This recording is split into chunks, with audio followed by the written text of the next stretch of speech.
নমস্কার বন্ধুরা, কেমন আছেন আপনারা সবাই? আশা করি ভালো আছেন।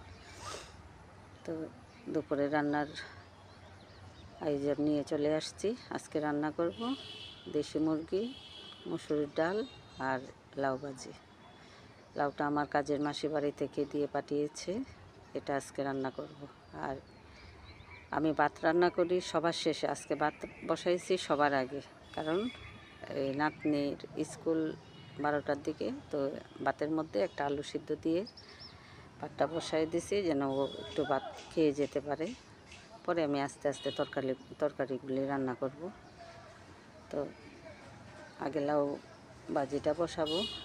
লাউটা একেবারেই ছোট ছিল, ও গাছটা লাগাইছে, একটা লাউই হয়েছে। ওইটা আবার বাসায় পাঠাই দিছে, বলতেছে যে মাসি তুমি খেয়ে নিও।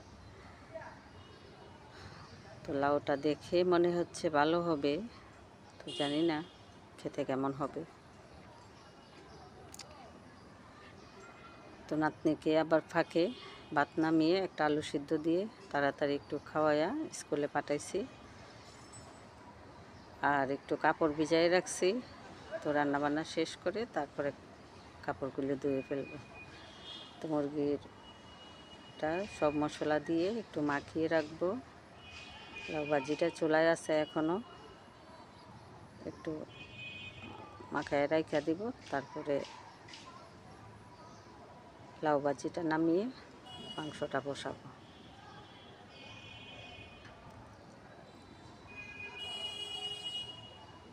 এগুলি কিন্তু সব আমার নিজের হাতের মুরগি, কেনা না। তো লাউ ভাজিটা হয়ে গেছে,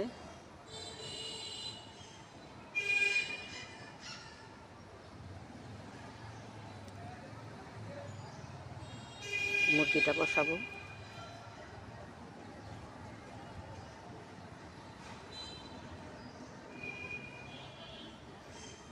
আজকে কোটা বাছাটা একটু কম, ঝামেলা ছাড়া রান্না, একেবারে সহজ।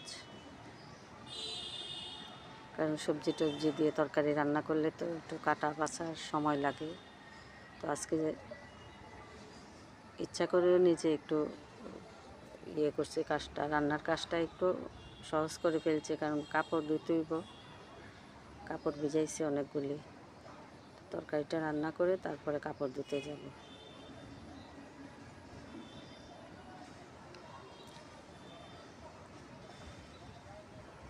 তরকারিটা হয়ে গেছে প্রায়,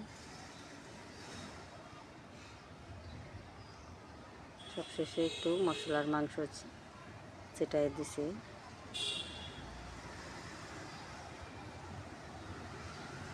এদিকে আমার বাসার বাড়ির ভাবি আমাকে ওই যে কী বলেন আপনারা জানি না, কেউ সই পিঠা বলে, কেউ মেরা পিঠা বলে। তো মাংসটা নামিয়ে 2টা পিঠা মাংস দিয়ে খেয়ে তারপরে যাব কাপড়টা ধুতে।